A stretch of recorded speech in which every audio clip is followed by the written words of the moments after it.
So ACLU of Hawaiʻi upholds and defends the civil rights and civil liberties granted under the U.S. Constitution, Hawaii Constitution, and other state and federal laws. We've been here since 1965. We're private, nonprofit, and nonpartisan, and we don't accept any money from the government, so we're independent. We want you to walk away from today with an understanding of the state of Hawaii's legislative processes, learn how to engage with lawmakers and submit testimony on legislation, but particularly HB 1246, and prepare to mobilize for the 2025 legislative session. This is a really great quote from Frederick Douglass. If there is no struggle, there is no progress. Those who profess to favor freedom and yet depreciate agitation are men who want crops without plowing up the ground. They want rain without thunder and lightning. They want the ocean without the awful roar of its many waters. The struggle may be a moral one, or it may be a physical one, or it may be both moral and physical, but it must be a struggle. So I appreciate you coming today and just engaging throughout this legislative session, like without people pushing for change, there is no change. On to Josh. What am I doing? Oh, my bad. Okay. So here in Hawaii, we have... I think everybody knows we have a bicameral system. So we have a House of Representatives and a state Senate.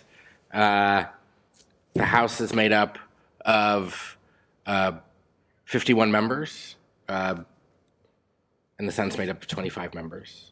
Each chamber has a leadership. In the House, it's the Speaker of the House, Vice Speaker, whips, and majority leaders, things like that. In the Senate, you have the Senate President and Vice President, and then similarly you have Majority Leader, Minority Leader, committee members, things like that. There's our session, so here in Hawaii, and every state does it a little bit differently. Here we have, the session goes from the third Wednesday of January through roughly the first week of May, but the state constitution says we have 60 session days. And so when the legislature builds the calendar, it's built around those 60 session days. That doesn't mean that, so if you look at the legislative calendar, you'll see recess days. It doesn't include weekends or state holidays. So 60 days actually does run to about, like I said, the first week of May. When there's no session, the legislature is still conducting business in the form of committee hearings. So session means when the two bodies meet in their respective chambers on the floor, right, to conduct business as a body. So when we talk about session days, we're talking about they gavel in the House chamber and the Senate chamber and conduct the business of the day as a whole. Each chamber has its own set of rules. They're largely the same. There are some minor differences which we won't get into today. Each bill that goes through the legislature has to have a title that covers one subject, and it has to have 3 readings, quote unquote, in each chamber. So a reading is sort of a procedural thing that doesn't actually mean reading the bill. So if you ever sit in on a floor session, especially early on, the bill will pass first reading, second reading, third reading, and then it gets sent over to the opposite chamber. And then the process repeats there, and then they come back and they go into what's called conference committee. Yeah. This is just a breakdown of the current political numbers. So as you all know, Hawaii is dominated by Democrats. So in the House, we have more now, 9 Republicans, and then 3 Republicans in the Senate. Obviously, Democrats hold a supermajority in both chambers. But I did have to add 3 little red dots when I was making this PowerPoint. They did, yeah. So yeah, they did pick up seats this past November. And then we have a quick video, hopefully. All laws start out as bills. Bills can be an idea for a new law or a proposal to change an existing one. The legislature votes to pass a bill, and the governor signs it into law. Sounds simple, right? In reality, the journey from bill to law is anything but straightforward. Here is how it works. Although only legislators can introduce a bill, the bills they introduce can be influenced by the governor, special interest groups, and by us, the constituents they serve. Let's say I feel very strongly about bike safety and think all bike lanes in Hawaii should be painted red for better visibility. For this idea to become a law, I'll need a member of either the House or the Senate to sponsor it. He or she will write up the bill and introduce it to their legislative chamber. The progress of all bills can be tracked on the state's website. Bills introduced in the Senate have the abbreviation SB as part of their name. Bills originating in the House have HB. Let's say I get a senator on board with my bike lane bill, and she introduces it to her fellow senators. Senate leadership then refers it to a specialized committee. In this case, my bike lane bill will be referred to the Senate Transportation Committee. The Transportation Committee chair decides if it should get a public hearing. If not, my bill dies. If it gets a hearing, the public weighs in and the committee can decide if it wants to make changes, pass it, or defer it, which keeps the bill from moving forward. A majority of the committee must agree on a version of the bill before it can move on. Once my bike bill is approved by the committee, it's then presented to the full 25-member Senate, where they can pass my bill as is, make more changes, or vote to kill it entirely. If my bike bill gets the majority vote in the Senate, it goes to the opposite chamber, the House of Representatives, for review. The process then repeats on the House side. If no changes are made, the House can approve it and send it straight to the governor for a signature. If the House decides to make changes, for example, they want bike lanes painted blue instead of red, the bill must go back to the Senate for approval. If the House and Senate don't agree, the bill goes to a conference committee made up of members from both the Senate and the House. If lawmakers still can't agree, the bill dies. If they agree on an amended final version, it goes back to each chamber for final votes. The governor can also veto a bill, but the legislature can override that veto if 2/3 of lawmakers agree. Most bills that are introduced at the beginning of session never become law. In a recent 2-year session, almost 5,000 bills were introduced, and only 437 became law. Want to learn more? Check out these links. I don't remember the bill dying. I didn't, yeah. And that noise last time. That's funny. Okay. So some different advocacy tools. You can submit testimony to the state ledge. You can contact and meet with your legislators. I think that can be very powerful. Like, you are their constituents. They need to give you time. You can write a letter to the editor and encourage that based on all of your, I mean, you all have like very interesting backgrounds. So you're a letter to the editor and like Star Advertiser, Civ Beat is very moving. You can host a house party. You invite your friends over who are interested in this issue, and all submit testimony together when there's an upcoming hearing. Do you want to do this slide? Oh, I can. I'll have to read it though. Yeah. So the bill, there are a number of bills that address cannabis this year, but the ones that we're focusing on and are the most sort of robust as it relates to legalization is HB 1246 and Senate Bill 1613. They are identical bills introduced in each chamber. The bills focus on enforcement. Sorry, I'm just going to read it. Enforcement of cannabis prohibition laws wastes taxpayer dollars, for sure, perpetuates racial disparities, ruins lives, and puts people with minor nonviolent convictions in severely overcrowded jails and prisons. This is also true. The bill creates, these two bills creates regulatory structures for consumer sales, product safety testing, quality control, tax collection for the adult use cannabis market here in Hawaii. The bill includes provisions on restorative public safety and public health grant programs, as well as record expungement provisions to address harms on the war on drugs. Yeah. Next. And so a little bit of background about the war on drugs. Prior to the 1900s, the United States had been importing opium. It was completely normal. And then at the turn of the century, there was like a change in the temperature. Then the U.S. presidential administration started taking more of a hard line. In 1909, there was a bill, the Smoking Opium Exclusion Act, which was targeting Chinese immigrants. And you see that throughout the war on drugs, that the different sentencing levels are definitely targeting specific groups of people. So there are harsher penalties depending on the type of cocaine you're using. And that is like a racialized decision. So then turning to the 1930s, Harry Anslinger, who's like famous, he's like known as the father of the war on drugs. The Prohibition era was ending, and so he took over the Federal Bureau of Prohibition, which later became the Federal Bureau of Narcotics, and then created this like hysteria over marijuana, devil's lettuce, and said it was more dangerous than heroin. And then a few decades later, Nixon officially declares the war on drugs, and saying that drug addiction was the national emergency and public enemy number one. And I mean, that was the basis of his campaign in many ways.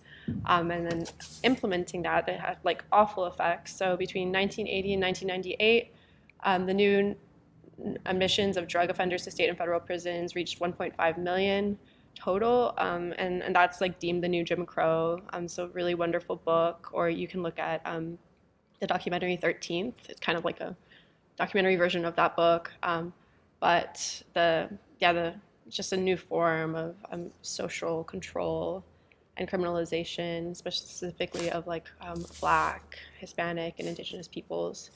In Hawaii, 1/3 of people incarcerated for drug offense are Native Hawaiian.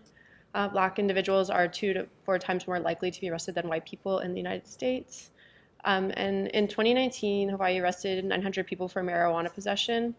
And then in 2019, we decriminalized possession of under 3 grams, but the following year, there was still 523 people arrested for cannabis possession. So it's just a needless criminalization. And even if you don't get convicted ultimately, that arrest shows up on your record. And we know that people get trapped in like this cycle of criminalization. So even if you get arrested and released, that shows up on your record. That means you're dealing with that when you're applying for jobs and housing. And the housing market here is incredibly tough. If you, as a potential tenant, are applying against someone who doesn't have a record, you're at a complete disadvantage. And then, like, we know that the public sentiment has changed. 9 out of 10 adults in the United States believe people who possess or use small amounts of cannabis shouldn't face jail time. 58% of Hawaii residents support legalizing adult use cannabis, and now it's 24 states have legalized cannabis for adult recreational use. So Hawaii could be Yay. number 25. Here's hoping. Yeah. So some myths and misconceptions, which are on the handouts that you received, is that legalization will increase youth cannabis use. We just know that's not true. Youth use is actually on the decline. There's a study also that they asked high school students, like, how easy is it to get cannabis? And the number is decreasing. I think it's like by 20% compared to people who were polled in the 80s. Legalization will make roads more dangerous. Under this legalization regime, like DUI still remains illegal, and then tax funds are going to be used for DRE programs to detect impaired drivers. The other myth is that legalization will increase crime, but we see that there are not substantially affected crime rates, and there's actually improved crime clearance rates in certain states. But also thinking about the effects on our already bursting criminal legal system, like we send over 1,000 people to Saguaro in Arizona. So clearing out a few hundred here would have a major impact on that. And conditions at OCCC, everyone can agree that they're terrible, getting people out and not even involving the criminal legal system in the first place. Legalization will not increase crime. It will decrease what we consider crimes and help people from entering that system. So HB 1246, it legalizes growing up to 6 plants and possessing up to 10 ounces of homegrown cannabis, legalizes possessing 1 ounce and 5 grams of concentrates elsewhere, and the manufacture and sale of paraphernalia will also be legalized, and that's starting January 1st. It has that expungement provision, like you said, for certain conduct, but there are certain crimes that would be accepted from that, like if you were using a gun during the commission of a crime, and that's where your cannabis charge is coming from. And then it also generates tax revenue for restorative public health and education grant programs. So that means that this money can be used to fund youth services, including childcare, after school and summer programs, recreational centers, counseling, and housing, as well as public safety grants. So Part of our other work is involving the Reimagining Public Safety Coalition.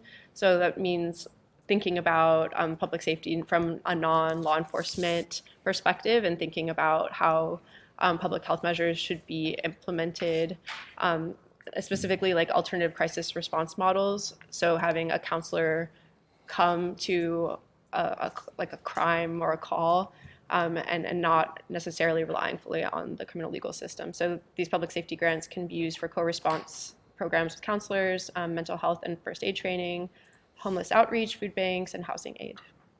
So a lot of like benefits coming from this bill that the ACLU is supporting. Back to you, Josh. Okay.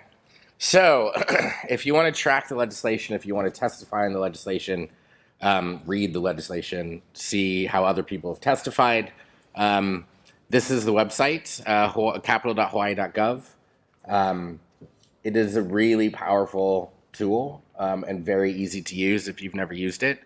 I know in the past the state's received national awards for the website. So if you've never checked it out, I highly recommend it. Yeah, if you want to take your phone out now, like you're welcome to. Yeah, before I said don't use your phone. It is super. It's not quite as user friendly on the phone, but it is still a really simple, powerful tool to use.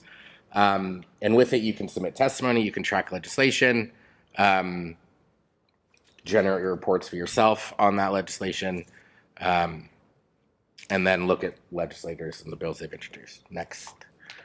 So this is just a quick glimpse of the homepage and then the informational page for the cannabis bill. You can search for any bill by going to the top and searching SB 1234 or HB 1234. If you want to submit testimony, you do need to create an account and provide an email address. And so the link to do that's all the way at the top. Up at the top, right? Yeah. And then once you've created an account, you can log in the same place. Yeah, I added this slide so you can see that the bill is scheduled for this Tuesday. So the hope is that you either right now or after this take your phones out and go to capital.gov, create this account, and then do this. So you can submit testimony for Tuesday. Yeah. And you can either, when you submit testimony, you can either write it on a Word doc and upload it to the system, or it allows you to, it gives you a space where you can just type in your testimony right there on the website and add it. Once you've created an account, it'll send you an email to confirm, and then, which I think is what that, I can't really see. Yeah. Yeah, to register, it'll ask you for your name and email address, and that's mostly just to avoid spammers, right, and bots on the site. Yeah, it takes 2 minutes, but do check your spam account because my email, I created a new one just to go through the process before the training, and it did go to my spam. And then next, yeah. And then once you've created an account and logged in, you'll see a place to submit testimony, hearing notices. You can track measures, right? So if you want to track all of the cannabis, like I said, there's multiple bills on cannabis that were introduced this year. You can create a list and then get notifications anytime any of those bills come up for hearing.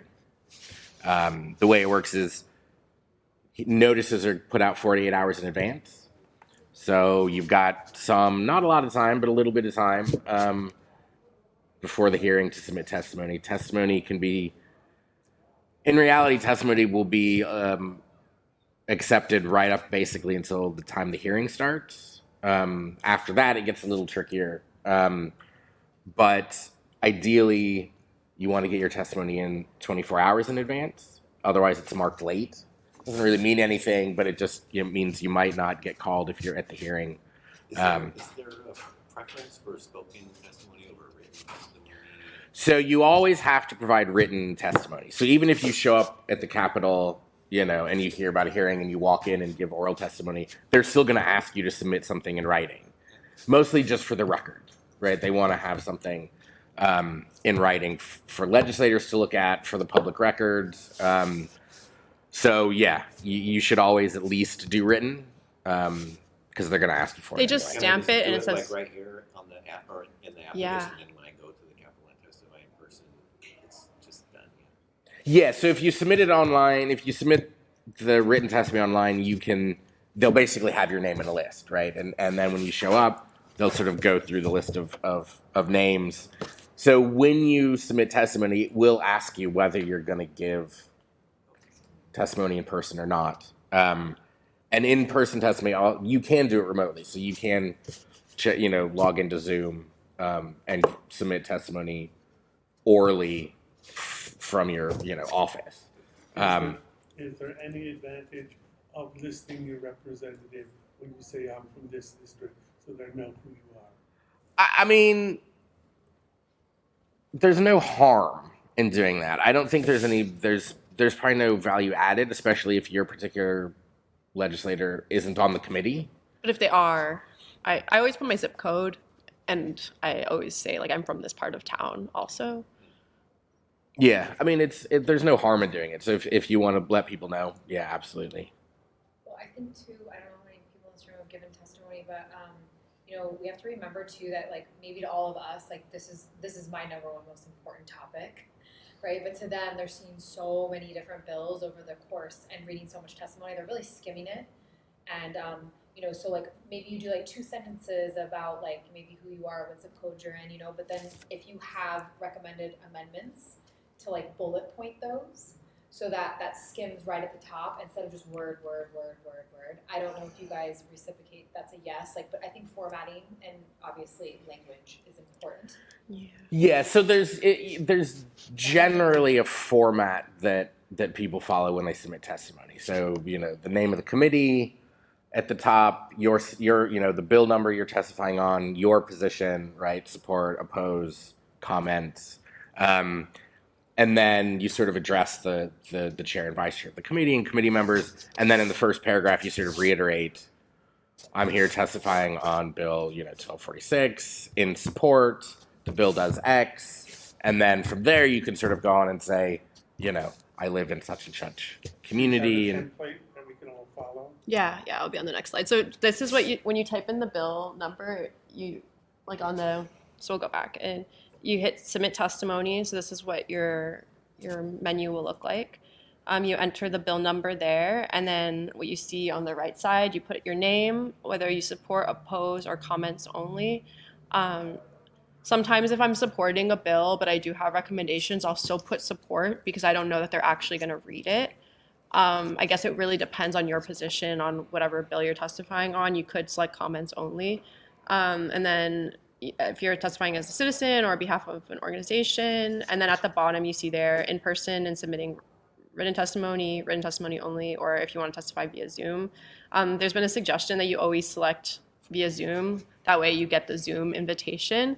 And then if you can't show up but you still want to testify, you can use the Zoom option, but you have the option to go in person. Like, you're not going to be penalized if you don't log in via Zoom. But if you don't get the Zoom link, then you completely lose that option. And then here's what the sample written testimony is.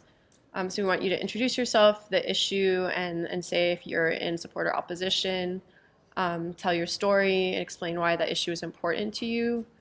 Give suggestions for solving the issue, and then thank legislators. And you can see, start with like you're writing an email. Say your name, and then you can say, and we usually bold it, I'm in strong support or I'm in opposition of whatever the measure is right at the top. Because if they're only going to look at it for a second, they're going to see that. And then you give your body, your reasons, and then again, thank them, reiterate, please vote to get this out of committee, please. And this is for submitting testimony on a specific bill for a committee hearing, but in between, there are these floor votes, right? So the bill is going before the judiciary on Tuesday, and then has to go back out to the floor, and then the floor has to decide whether it should move on to the next committee. So maybe you're going to call or email your personal representative and say, please vote yes on this. So it's not always going to be in this format, but it should still follow this flow of please vote yes, here's why, and thank you, please again. Jameson? Yeah. No, I mean, that's right. This is sort of just what's become sort of standard. You're not going to be penalized if you don't follow that format, right? So the big takeaways are you want to make sure that at the top you say what bill you're testifying on and what your position is.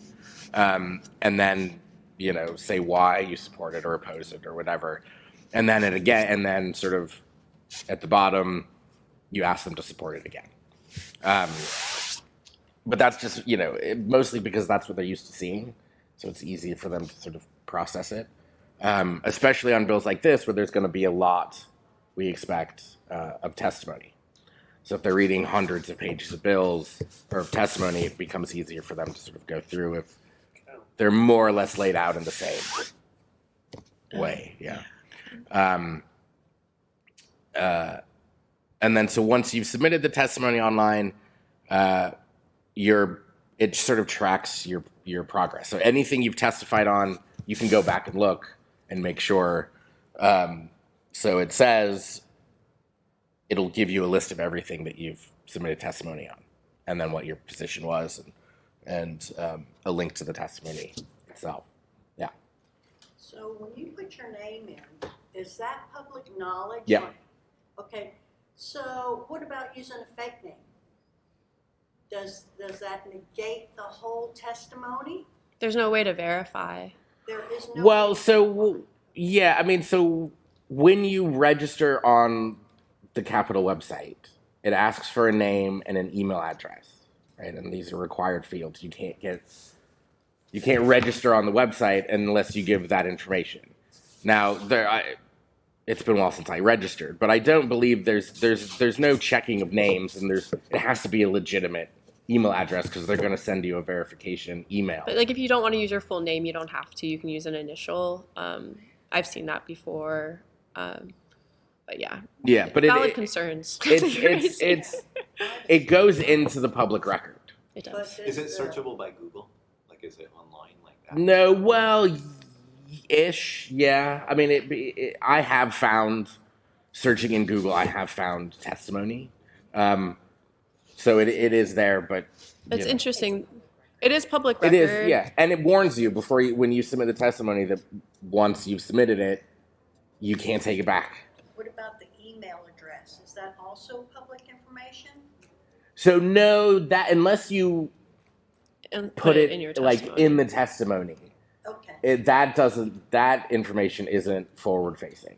Obviously, they keep a record of your email address because you have an account on the website, but it's not provided in the public testimony, I don't believe, unless you give it. Yeah. And this is also, so I will say that if you write testimony, and then upload it as a Word document or a PDF, there's definitely, it doesn't include the email address. If you write it on the website and upload it, I'm less sure, because I have seen testimonies where I do believe the email address is included, but it might be if it's from the website.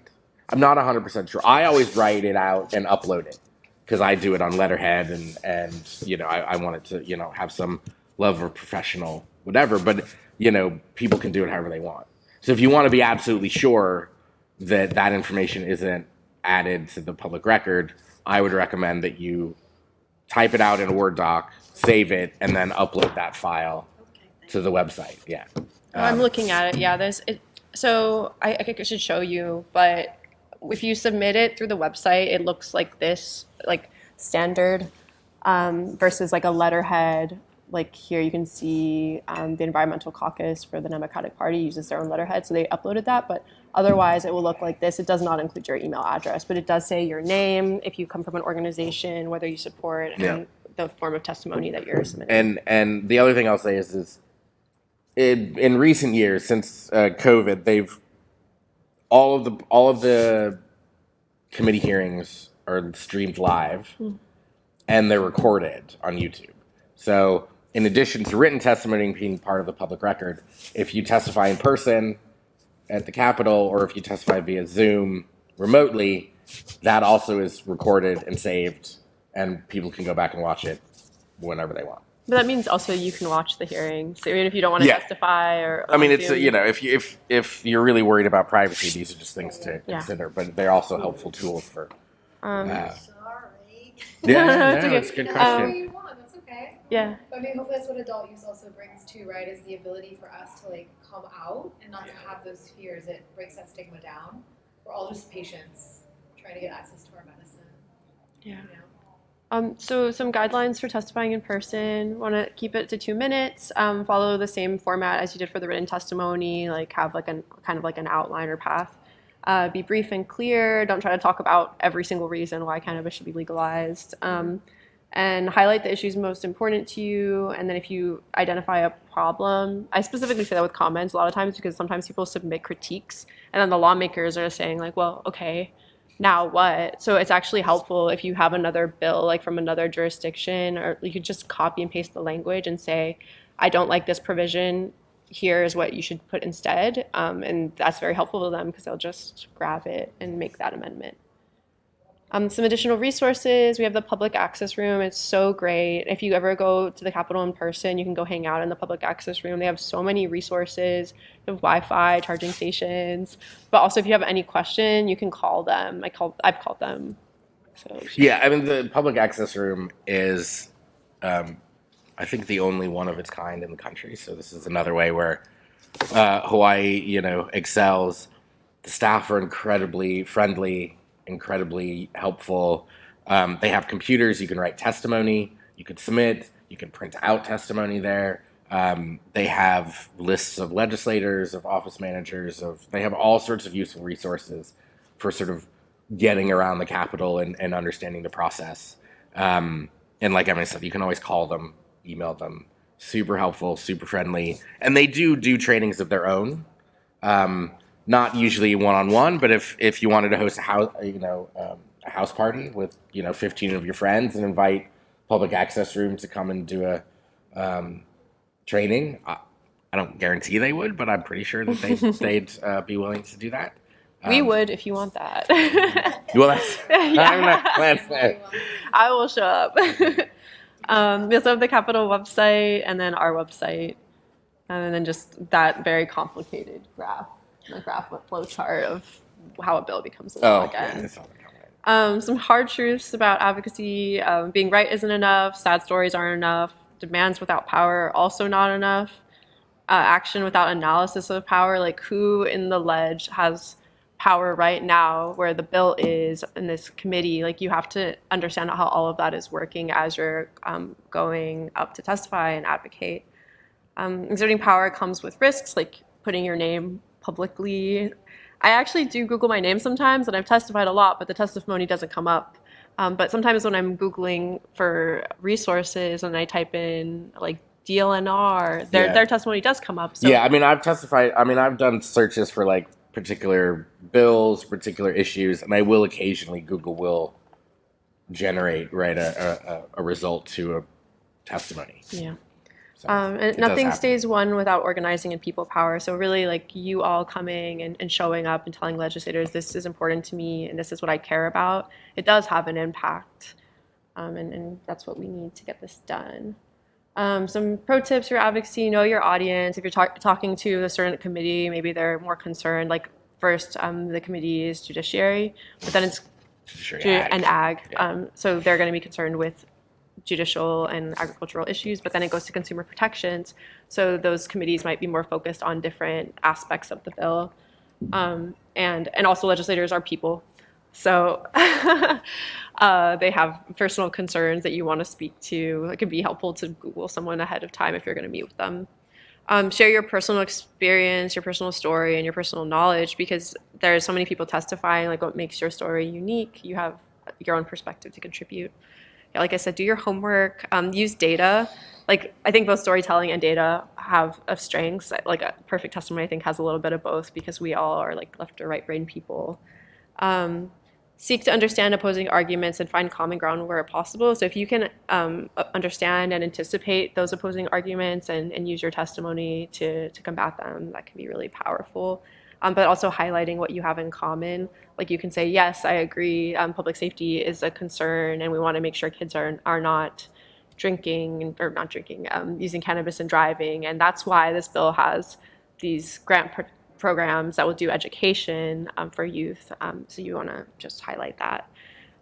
You can ask yourself, what are the fiscal implications of a bill? Sometimes bills have huge price tags, and that's the hang up. Why should we spend on this when there's X, Y, and Z? This natural disaster just happened. Why should this be a priority?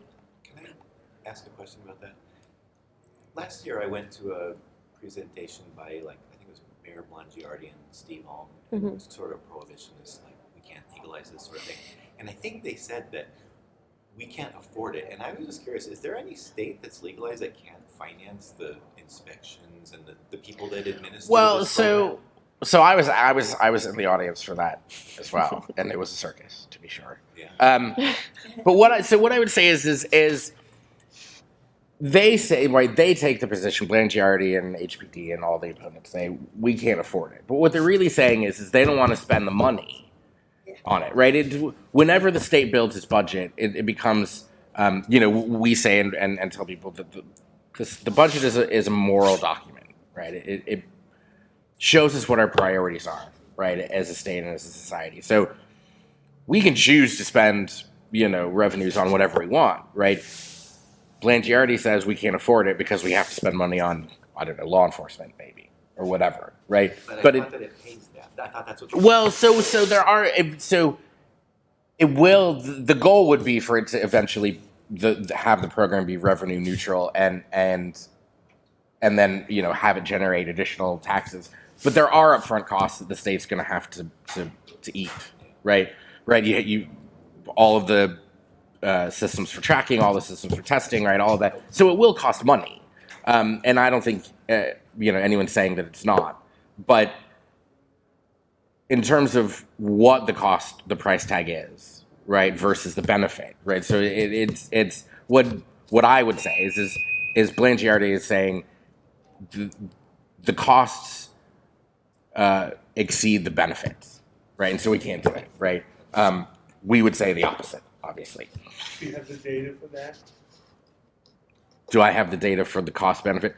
Yeah. Well, certainly might not on be. me at the moment. On the When you're doing chairs. Cost benefit analysis, you have to have both the cost and the benefit. Right. You can't just. So there are any number of studies and research that's been done on programs existing in other states. There was the dual use task force here that did any number of research analysis. I think 4 years ago.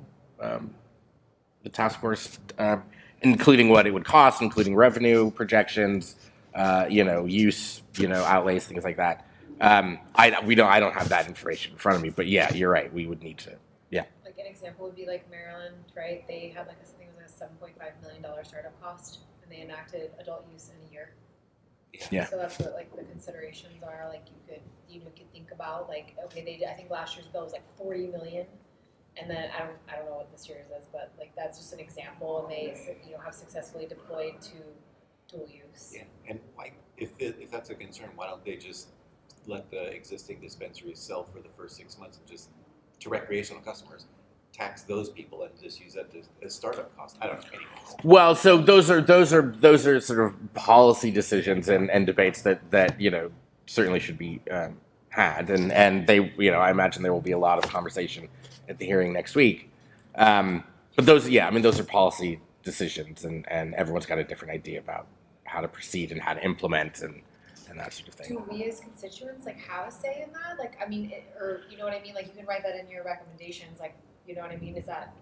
Yeah. So again, I mean, when you're submitting testimony, you're free to say what you want, right?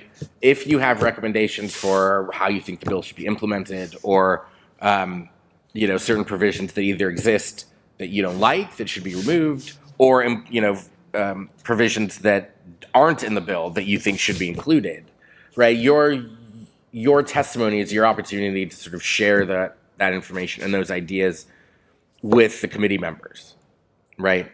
As Emily said, if you're gonna recommend or ask for specific amendments to the bill, it goes a long way if you actually provide them with language, right? Instead of saying, well, we think it should be X, but we don't, I don't have any earthly, I don't have the language for you to actually use. So, but that's your job, right? The more you make it easy for them, the more likely they are to do it. As Emily said, they're people just like us. They have, a lot of them have, other jobs. And also, this isn't the only bill, they have to deal with. There's this year, I think there was about approximately 3,500 bills introduced, right? Now, not all of them are going to get a hearing, but still a good percentage of them are going to get a hearing. So any number of issues are going to be before them, and this is why they have staff. But this is also why they have advocates, right? People like us going and saying, this is what we think you should do. This is how we think the bill should be improved, right?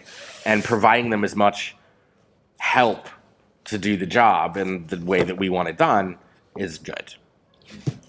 And I think what you're saying about the money, so fiscal implications are a big one. You could anticipate that, who did you say, Blangiardi is going to come out and say, we don't have the money for this. And you can say it's a front-end investment, but think about all the savings. So if that's a great thing to focus on, because that's what happens with a lot of our bills too, because we're asking for reform, is that people will say, well, we need to, and they throw the whole bill out rather than saying we need additional resources or we want to strike these specific provisions. They say we do not support this bill at all, and the bills die. And so there's good and there's bad, and so that's what the goal of this training is to find these little uncommon grounds where we're having disagreement and either try to combat the narrative or figure out what we can move forward with. Other thing is the results. Think about the long-term and short-term consequences of enacting a bill, and including that in your testimony can be powerful too. And equitability, are the bill's policy goals equitable? Do they seek to address systemic injustice, inequity, or oppression? And with this bill, we talked about, the expungement provision is one of our main concerns. And then also that the funding is going towards communities, they're low-income communities, the communities that are still dealing with substance use issues, and not responding with more law enforcement, but instead offering social programming. All right, any questions? Yeah. So I think one of the reasons there may be few people like such a small turnout here, because there was a similar thing like an hour ago, and in that was with Cedric Gates and someone from Big Island. Jacqueline. Yes. Oh. Yeah. And Right on. I mentioned, or they mentioned, contact your representative and stuff like that. And I remember a year or two ago, one of the opponents of legalization was the finance chair head from, I think they said he's from Maui or something like that. And, I'm happy to call up and be like, please support this bill. But as they were kind of saying, if you're not a constituent, they might tell you to walk off a short plank or something like that. But if he's the head of the committee, then he kind of has a responsibility to everybody. I don't think any legislator. Well, I think you'd be surprised. Really? But yeah. So there are, just like there are good people and bad people, there are good legislators and bad legislators, and so the thing to keep in mind is motivation, right? And whether we like it or not, part of the motivation of elected officials is to get reelected. So the people who reelect them are their constituents. You're not a constituent. You can't vote for me, so I'm not interested in your opinion. It is a terrible thing to say, but the reality is there are some legislators who, they may not say that to you. They may say, okay, thanks, we'll take down your information, and then just completely ignore it. And there may be others, who are more bold, saying, well, you're not my constituent, call your guy. Yeah. They kind of said, what Cedric suggested was, talk to your own representative and tell them to talk to that person. So, talking to your own representatives and senators is highly encouraged, right? And I would say, not just on this, but on anything, right? The more you have a relationship with them, the more you sort of rise up, right, in terms of whether or not they'll listen to you, right? And the thing that I always say is I was going to say, that's it. Because I was just going to say, what about the guy from Maui? If I say, by the way, if I open my call being, I can donate $100 to your campaign. By the way, this is a really important issue to me. So you could do that as well, and I don't donate to campaigns, for any number of reasons, but one of the things that I will say is lobbyists are influential partly because they contribute to campaigns, but also because they're around. They've developed personal relationships with legislators, right? And the more that you do that, and the more you know the people in the building, whether they're your representative or senator or not, the more, just like with anybody else, right? The more familiar you become with them, the more likely they're going to be interested in what you have to say. What if Right. we run into them just out in public? Like I've run into Josh Green numerous times. Talk and to I've run him. into my local state senator. I know where she goes on Sundays. I can always just show up. Yeah. With that. Well, so I mean, I would say do what you're comfortable doing. But it's not like rude to just go up to Josh Green and be like, by the way, I support House Bill, whatever. I hope if it appears before you, you sign that thing. Yeah, I mean, Have a good I think it's, you know, That's rude. Is I think Again, it, so no, I I think think it depends on the context. Like, use your discretion. If he's like having a dinner, maybe He's don't just interrupt all date alone night. walking around. Yeah, Yeah. I mean, I see him on his morning walks too. Yeah. So I think it depends on your level of comfort, and your just sort of general attitude. I see the governor at the Kaka'ako Farmers Market almost every weekend. Okay. Really write that It's a down. good place to go. Yeah. Yeah, I mean, you know, so, but I will almost never. I know the governor from when he was in the Senate, so I don't myself particularly feel the need to, you know, press him when he's, you know, it's a Saturday morning, Yeah. right? Do you want your boss calling you on a Saturday morning and telling you to, you know? I'm not gonna talk his ear off. I'm just No, so I think so. I would say is if you're comfortable doing that, then absolutely do it. If you think it's rude or you think it's outside of, then don't. Right? But I would say use your judgment. There's no rule. There's no prohibition. It's whatever you're comfortable with. What about, I work downtown and I go by the Capitol every day. If I was to just walk around there and if I encounter random people, can I just Yeah. go, "I'm this, Yeah. and I That believe in is- this, and I was just passing by." I think that's the best. I mean, I've done it in the past. I have friends who they just hang out at the Capitol. Where do they smoke? I mean, they must have a smoking area where Well, smoking just can- downstairs, away from the, you know. Yeah, well, I don't know. But no, I think so. So my approach is rather than like calling and setting an appointment, I'm much more comfortable just sort of wandering around and popping into offices. Hey, does this guy here? Do you have 5 minutes? Or, you know, if you see him on the railing, right, and going and saying, hey, can I talk to you for 2 minutes? Like sometimes that's the best way. Because if you try to schedule an appointment, you know, if you don't rank or if they're super busy or whatever, then it's harder.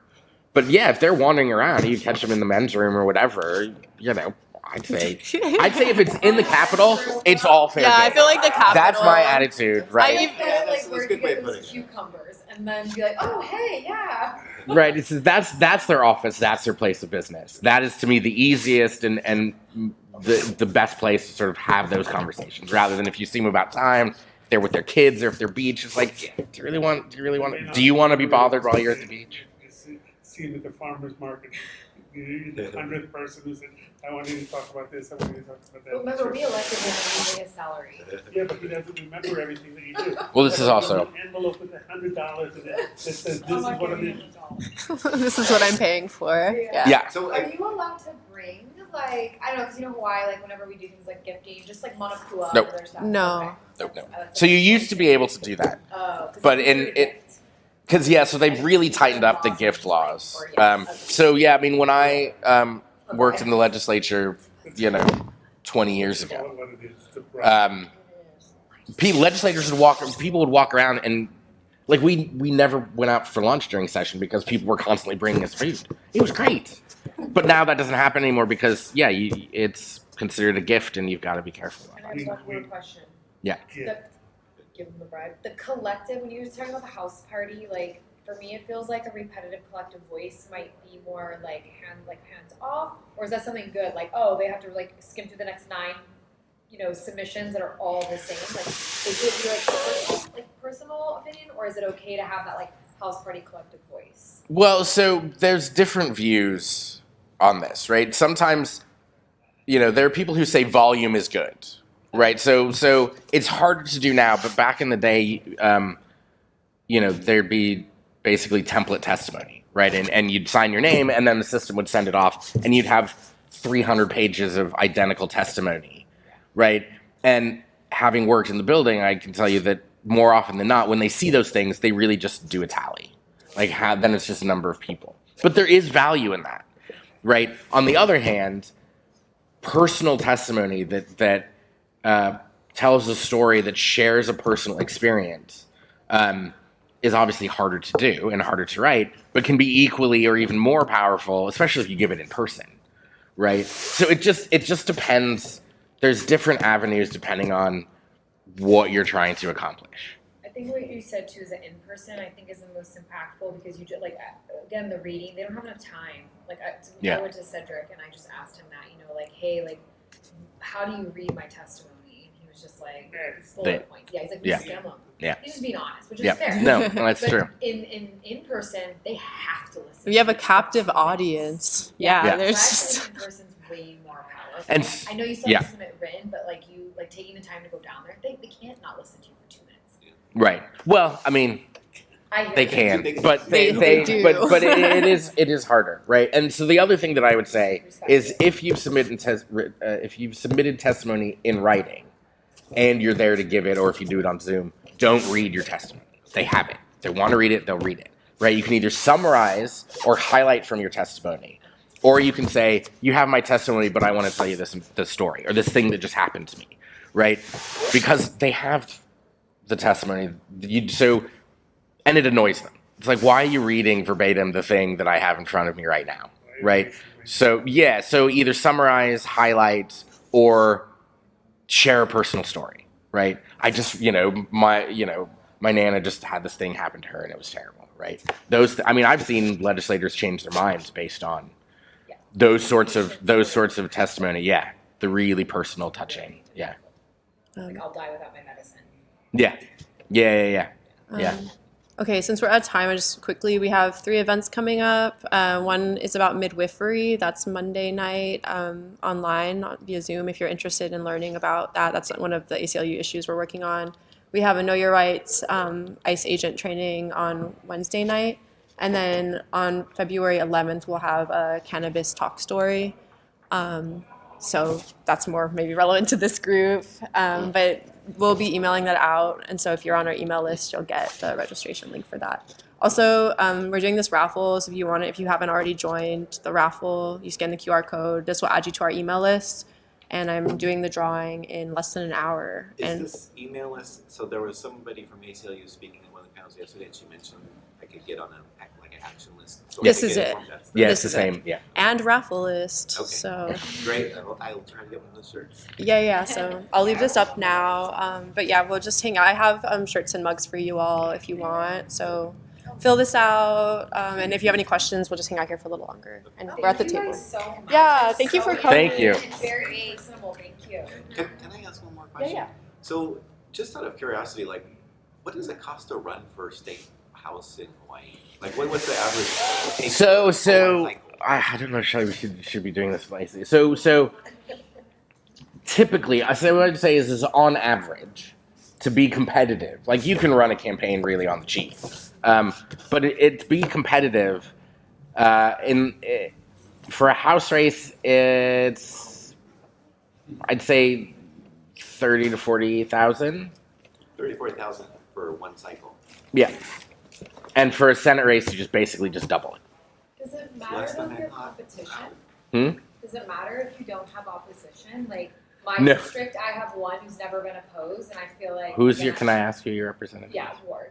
So I feel like I could run up against him. Like I think it would take me a little bit of money. I'm not saying I'm going to, but do you see what I mean? Because there's no opposition. But he has had that position for so many years, like decades. Yeah. That it might cost me a little bit more to get attention. Yeah. Like you need to back me. But I'm just wondering if there's no opposition, is it cheap? Well, so Do they love him or do they love Or you?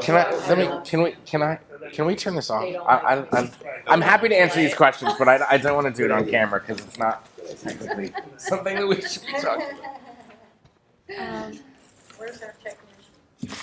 Or maybe I can just turn the mic off. Oh, we could probably just pull the power out of it. Unplug it.